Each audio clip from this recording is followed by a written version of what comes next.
Okay, so today we're going to be looking at section 6.3 where we're going to graph a line using intercepts. So by the end of today's lesson, you should know how to graph a line 3 ways. One is by table of values. We spent quite a bit of time in chapter 5 and in chapter 2 graphing lines with the table of values. The other is the slope and y-intercept. This is what we did in section 6.1. And if you're still having trouble graphing that method, please re-watch the video I posted on section 6.1. This is where you plot your y-intercept first, and then you look at your slope, your rise over your run, and that gives you the direction you're going to be going. So if your rise is positive, remember it was a movement up. Rise was negative, a movement down. If your run was positive, it was a movement to the right.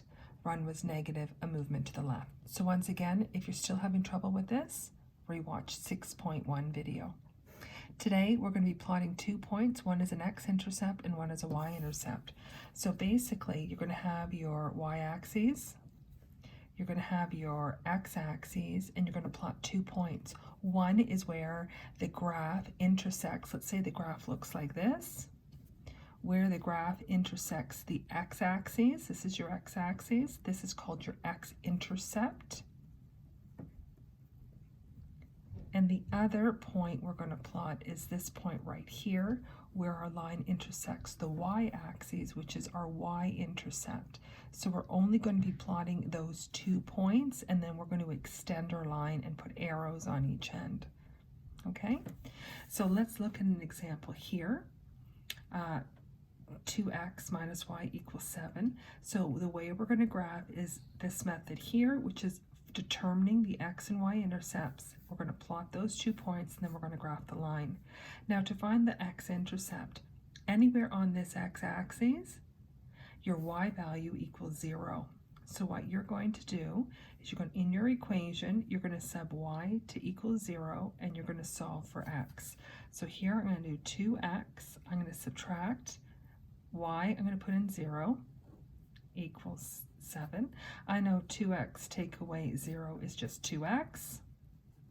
Then I'm going to solve for x. So I'm going to divide each side by 2. These 2's cross out. I know 7 divided by 2 is 3.5. So that my x-intercept is 3.5. So the ordered pair, x is 3.5 and y is 0. So I'm going to plot this point in a moment.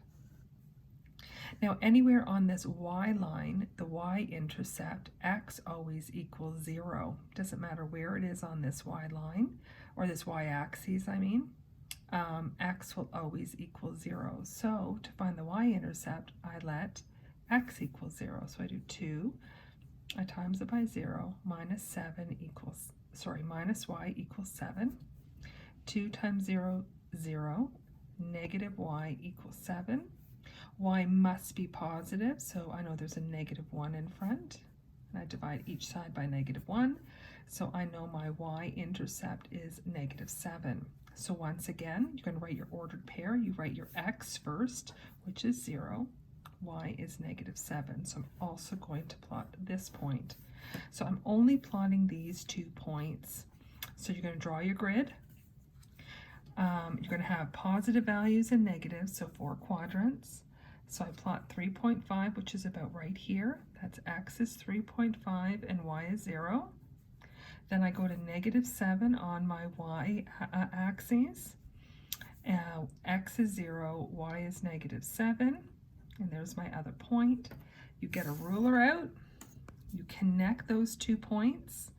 Do not do this, which some people do. That means your line starts and stops, which it doesn't. It's continuous. So then you need to extend your line, put arrows on both ends, and label your line with the equation 2x minus y equals 7.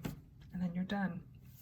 So you find your x-intercept once again by letting your y value equal 0, solve for x, you plot your ordered pair. To find your y-intercept, you let x equal 0, solve for y, plot your ordered pair. Make sure you extend your line. Make sure you put arrows on both ends of your line, and make sure you label your line with the equation. Okay, let's try one more. Same idea, different equation. Doesn't matter which intercept you decide to find first. So I'm going to find my x-intercept.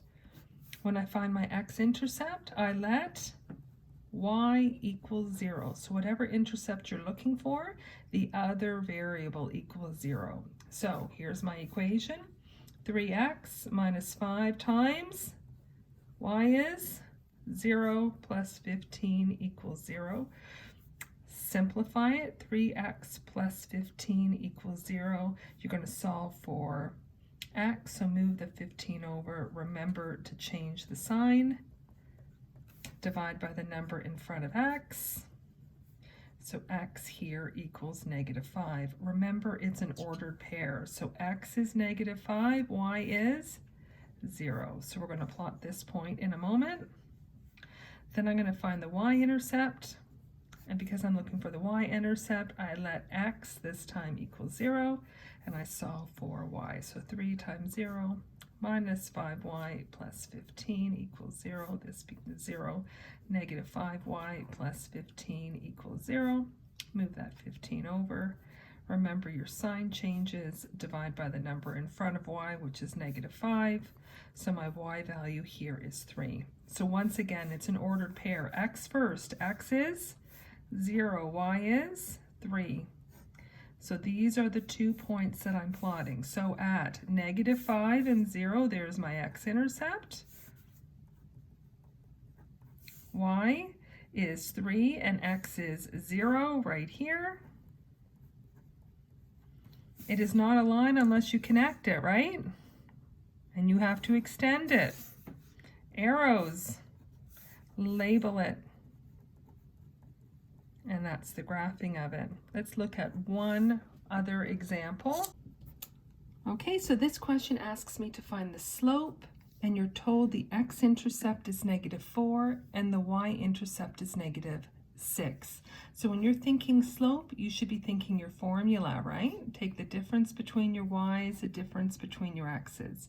Now remember, you need 2 points to find a slope. You're given it. You're given the x-intercept. Think about what the ordered pair is. If the x-intercept is -4, I know x is -4, but what does y equal at the x-intercept? Y equals 0. Okay, remember the x-intercept is -4, y equals 0 at the x-intercept. The y-intercept is -6. What does x equal at the y-intercept? It equals 0. And there are my 2 points. Okay, so I'm going to take the difference between my y's. 0 subtract -6. I did 0 subtract -6. Now the difference between my x's, -4, take away 0. Now I simplify. Remember, this is like adding.